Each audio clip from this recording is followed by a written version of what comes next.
Hello प्यारे बच्चों, आपके स्क्रीन पर एक हेडिंग दिख रही है, relation between self inductance and mutual inductance.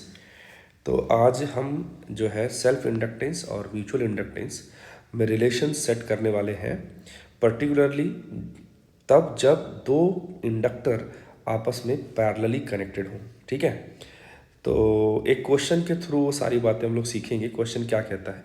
To inductors having self inductance L1 and L2 are and mutual inductance M are arranged in parallel as shown in the figure. The sense of the helix is same for both the inductors. ये important line है, हम इस पर वापस आएंगे अभी। और तो कहता है कि देन इफेक्टिव इंडक्टेंस क्या होगा। हर एक चारों ऑप्शन में वो इफेक्टिव इंडक्टेंस की ही बात करता है। तो एक काम करते हैं, हम लोग इस कॉम्बिनेशन के लिए एल इफेक्टिव निकालते हैं, फिर हम ऑप्शन पढ़ेंगे एक बार। ठीक है, आइए। तो हमने ये बनाया पैरेलल कॉम्बिनेशन। यहाँ से कोई करंट आया होगा, वो करंट आया और दो जगह बढ़ जाएगा। जंक्शन पे करंट बढ़ जाता है। तो इस वाले इंडक्टर L1 वाले इंडक्टर में करंट I1 चला गया और L2 वाले इंडक्टर में करंट चला गया कितना, I2। ठीक है, ये ठीक है। अच्छा, तो अब हम उस वाले लाइन पे आते हैं कि जो सेंस ऑफ हेलिक्स है ना, सेंस ऑफ जो हेलिक्स है वो अगर सेम है तो उसका क्या मतलब है। उसका मतलब ये है कि अगर जो है हम ये देख रहे हैं कि जो वाइंडिंग है ना, उसमें हम ये मान के चल रहे हैं कि करंट ऐसे जा रहा है ना, पहले वाले कॉइल में ऐसे इस तरीके से जा रहा है कि अगर हम राइट हैंड थंब रूल से अगर हम मैग्नेटिक फील्ड निकालें तो मैग्नेटिक फील्ड इस डायरेक्शन में नज़र आएगा, कॉइल से एसोसिएटेड, जो कि मैंने यहाँ पर बनाया हुआ है। आपको दिख रहा है कि जो रेड कलर से जा रही है ये मैग्नेटिक फील्ड लाइंस है जो इस कॉइल से एसोसिएटेड है। सही है ना। तो अगर ये पहले वाले कॉइल के बारे में बात थी तो एकदम सिमिलर मैनर में आपको दूसरे कॉइल के लिए भी सेम मैग्नेटिक फील्ड लाइंस ऐसे ही नज़र आएंगी। ये हुआ मतलब किसका, सेम सेंस में हेलिक्स का होना। ठीक है, ओके। अच्छा, उससे होगा क्या, मैंने यहाँ पर वापस बनाने का प्रयास किया कि ये रेड आपको दिख रहा है, रेड लाइन जो दिख रही है, ये हो गया कि इसमें जो मैग्नेटिक फील्ड लाइंस थी L2 में, तो वो मैग्नेटिक फील्ड लाइंस जो रेड वाली है वो L1 वाले से भी तो गुजरेगा। सही है ना। अच्छा, और ये जो येलो कलर से दिखाया गया है वो येलो कलर वाली मैग्नेटिक फील्ड लाइंस हैं, वो किसकी वजह से थी, जो करंट I1 पहले वाले कॉइल में गया था L1 वाले में। ठीक है, लेकिन अगेन वही सेम चीज़ कि वो जो येलो वाली है उसका कुछ प्रपोर्शन जो है L2 से भी पास करेगा। तो अगर मैं किसी एक कॉइल में फ्लक्स की बात करूँगा, फाई की बात करूँगा, उसमें दोनों का कंट्रीब्यूशन होगा, अपना भी होगा सेल्फ और दूसरे वाले की वजह से भी होगा म्यूचुअल, है ना। तो फ्लक्स जब हम लिखते हैं तो फाई बराबर हम एक बार LI लिखेंगे अगर सेल्फ की बात करेंगे, और अगर म्यूचुअल है तो MI की बात करेंगे। ठीक है, तो वो मैं लिखता हूँ। अगर मैं बात करूँ कि पहले वाले कॉइल से कितना फ्लक्स पास करेगा, मैं उसको बोल रहा हूँ φ1, तो आएगा L1 I1 और MI2। सही है। माइनस साइन क्यों आया वो आप देख सकते हैं, पहले वाले में खुद की वजह से जो मैग्नेटिक फील्ड लाइंस है आप देख पा रहे हैं वो इस तरफ जा रही हैं, जबकि दूसरे वाले की वजह से जो कि रेड वाला था उसका डायरेक्शन इस येलो वाले से जस्ट अपोजिट है, इसलिए यहाँ पे क्या आ गया, माइनस आ गया। अगर ये पॉजिटिव फ्लक्स है तो ये नेगेटिव फ्लक्स हो जाएगा। ठीक है, मैंने उसको डिफरेंशिएट कर दिया dφ1/dt। आप बड़े सिंपल तरीके से कर सकते हैं। L1 को कांस्टेंट माना है मैंने, M भी कांस्टेंट रहेगा, ज्योमेट्री वाले चीज़ें हैं, ये नहीं बदल रही है, मान ही चल रहे हैं हम लोग। तो यहाँ पे dI1/dt, यहाँ पे dI2/dt। सिमिलरली अगर मैं इससे निकलने वाला फ्लक्स की बात करूँगा तो रेड वाले की वजह से प्लस, तो येलो वाले की वजह से नेगेटिव आ जाएगा। वही सेल्फ और म्यूचुअल वाली बातें लिख दिया, डिफरेंशिएट किया, हमारे पास ही आ गया। ठीक है, और dφ/dt जो हमारे पास आ रहा है उसको मैंने बोल दिया EMF पहले वाले कॉइल में, और dφ2/dt जो आया वो मैग्नीट्यूड ऑफ EMF हो गया दूसरे वाले कॉइल में, क्योंकि दोनों पैरेलल में लगे हुए हैं। अगर दोनों पैरेलल में लगे हुए हैं इसका मतलब ये है कि इनका पोटेंशियल डिफरेंस सेम आने वाला है, मतलब इस पे जो आने वाला EMF होगा, जो इस पे आने वाला EMF होगा, वो दोनों बराबर हो जाएंगे। दोनों को बराबर कर सकते हैं आप। सही है ना। तो आप यहाँ से ये चीज़ लिख सकते हैं। क्लियर है। अब मैंने क्या किया कि इक्विवेलेंट सर्किट बनाया, तो उसमें दोनों की जगह पर सिर्फ एक आ जाएगा इंडक्टर, और करंट का वैल्यू सेम रहना चाहिए और EMF भी सेम रहना चाहिए। तभी तो ये वाली चीज़ उन दोनों का इक्विवेलेंट कहलाएगा।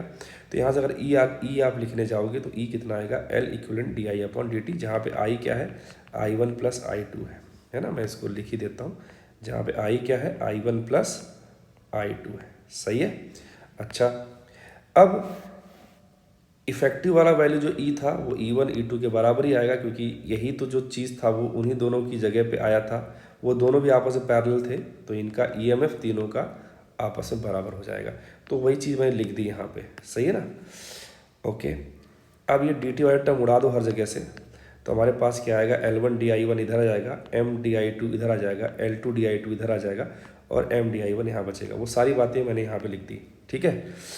अब दोनों साइड जो है हर तरफ आप इंटीग्रेशन लगा दीजिए। सही है ना। इंटीग्रेशन लगा दिया, इंटीग्रेशन लगाया तो यहाँ पे डी आई वन की जगह पे आई वन आ जाएगा, यहाँ पे डी आई टू की जगह पे आई टू आ जाएगा, यहाँ पे अगेन वही same cheese, D I one की जगह पे आई वन आ जाएगा, और यहाँ पे डी आई की जगह पे आई आ जाएगा। चूँकि ये इनडिफरेंट इंटीग्रेशन था तो यहाँ पे कांस्टेंट सी आ जाएगा। आप जैसा कि देख पा रहे हैं कि इंडक्टर जो होता है फ्लक्स में चेंज का अपोज करता है। तो टी बराबर जीरो पे करंट अगर जीरो था तो टी बराबर जीरो प्लस पे भी करंट जीरो रहेगा। शुरुआती कंडीशन में सारे करंट जीरो थे, इसीलिए सी का वैल्यू आप क्या बोल सकते हैं, जीरो है।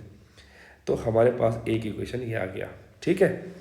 अब यहाँ से अगर आप इन दोनों को इक्वेट करेंगे, इसको और इसको इक्वेट करेंगे, तो यहाँ से आई वन आ जाएगा। अगर आप इन दोनों को इक्वेट करेंगे तो यहाँ से आई टू आ गया। तो मैंने आई वन आई टू लिख दिया। दूसरी चीज़ ये थी कि अगर इन दोनों को आपस में देखा जाए तो आई वन और आई टू में एक रिलेशन आ जाएगा। आप सिंपल देख सकते हैं, इसको ध्यान से कर देखिए। तो यहाँ पे इस वाले टर्म को आप इधर भेज देंगे, यहाँ पे इस वाले टर्म को इधर भेज देंगे, तो आई वन कॉमन आके एल वन प्लस एम बन जाएगा। ऐसे अगर आप इधर भेज देंगे दूसरे साइड, तो आई टू कॉमन लेंगे तो यहाँ बनेगा एम प्लस एल टू। तो वो रिलेशन से मैंने आई वन आई टू का एक रिलेशन सेट कर लिया, I two equal to I one times L one plus M upon L two plus M. ठीक है। इसको मैंने आई टू वाले में रख दिया। ठीक है। आई टू में जब रखा तो हमारे पास ये एक्सप्रेशन आया है। हर जगह आई टू की जगह पे हमने आई वन के टर्म्स में वैल्यू रख दी है।